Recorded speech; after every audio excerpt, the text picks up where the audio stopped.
Good morning, guys. Happy Friday. So here we are, and just frustrated. Let's put it that way. you know, yesterday I planned my day to be doing everything inside because it was supposed to rain all day, which I want the rain. I need it for the gardens, but I also want to fill the pond. Okay. Weather Channel all day long. Thunderstorms starting at 10 o'clock. Then it was thunderstorms starting at noon. Then it was thunderstorms starting at 3. Then it was thunderstorms starting at 6. I went to bed last night. We even had a flood advisory yesterday from 3 to 5. Okay.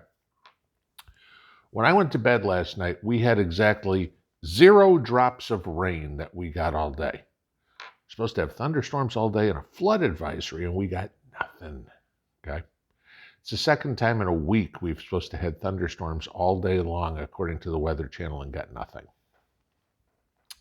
Trust. How much do I trust the Weather Channel anymore? 0. I'm sorry, you lost my trust. I understand predicting the weather isn't an exact science, but you think occasionally you'd get it right. All right, so obviously that. But in SHTF, trust is going to be enormous. I mean, not that it's not big in real life right now, in normal life. Not that we're in normal life right now, but in an SHTF situation, trust is going to be everything. It used to be a man's word was his bond. A handshake was as good as a contract. Somebody said they were going to do something. They did it to the best of their ability. These days, and you can go watch thousands of videos on it. You take your car into the shop and they'll try to scam you, fix something that isn't broken or replace a part that doesn't need to be just so they can pad the bill, whatever it would be.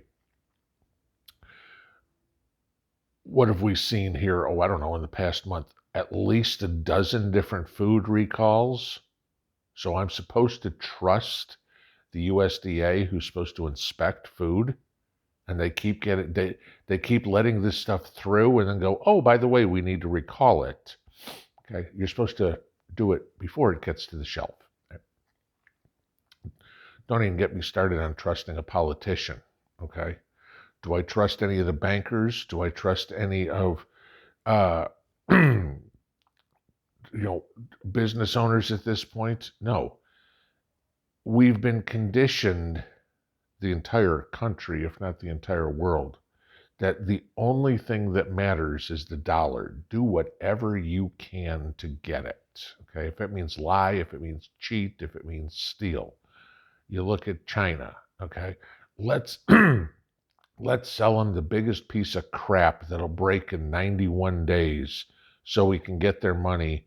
And in 91 days, they're pissed off because the warranty ended, but they still need the product, and we're the only game in town, so they go make it again. They'll go buy it again, and it'll break in another 91 days. Tell me you haven't had that happen to you.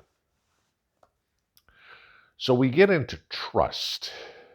And because of the divisive politics and everything that's been thrust upon us for the last 14 years, nobody trusts hardly anybody anymore. Okay? You loan your lawnmower to your neighbor. Do you trust he's going to bring it back?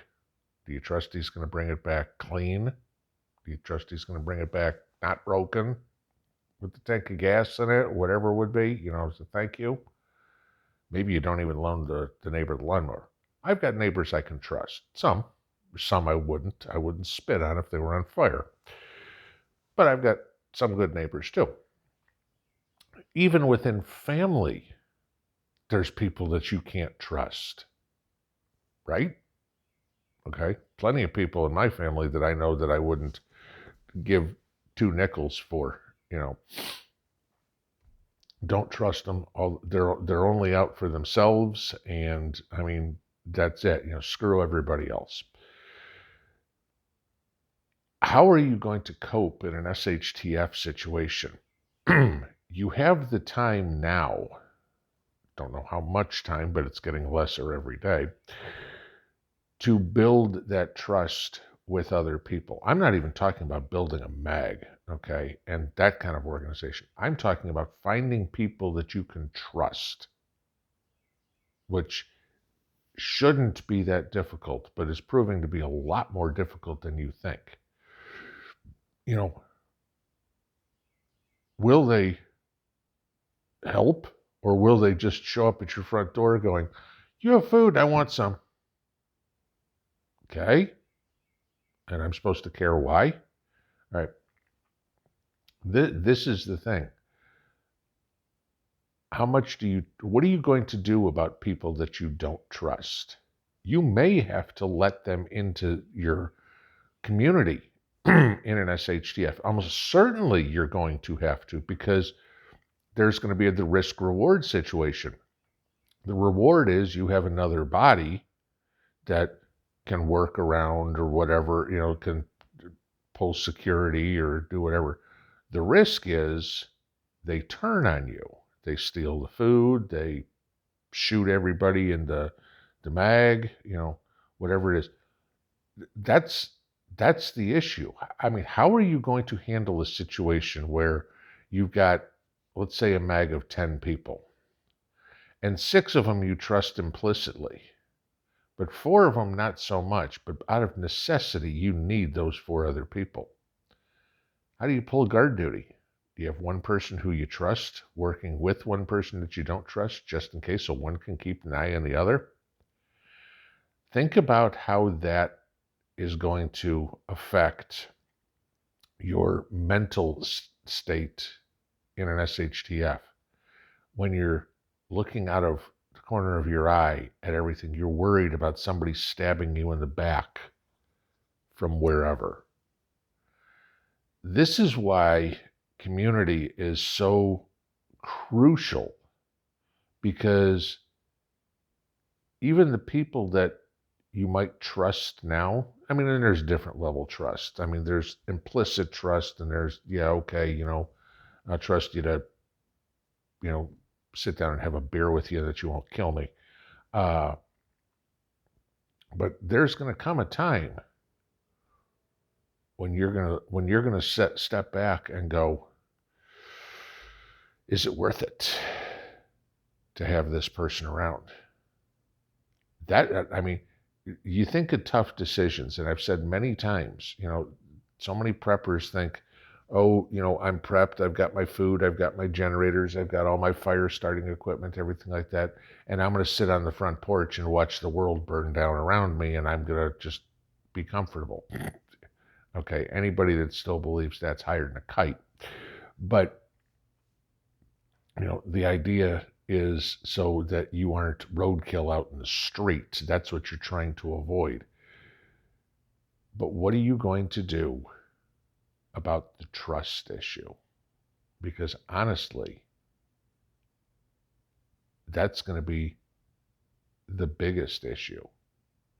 Because if we have a civil war, like people are talking about, there aren't going to be people in uniform.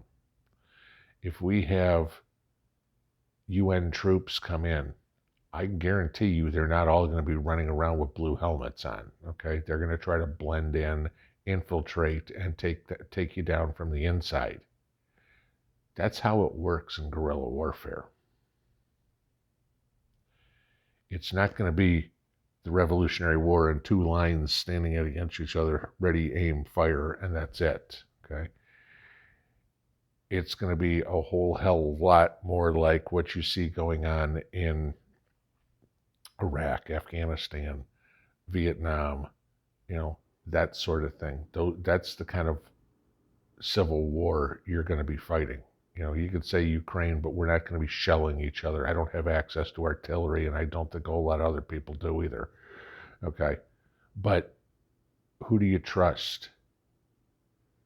Is that person a leftist, a conservative, somewhere in the middle, which most people are? Which side are they going to take? People may take the side that they think that is going to emerge victorious, even though it's the side that they don't agree with, because, hey, that might mean survival.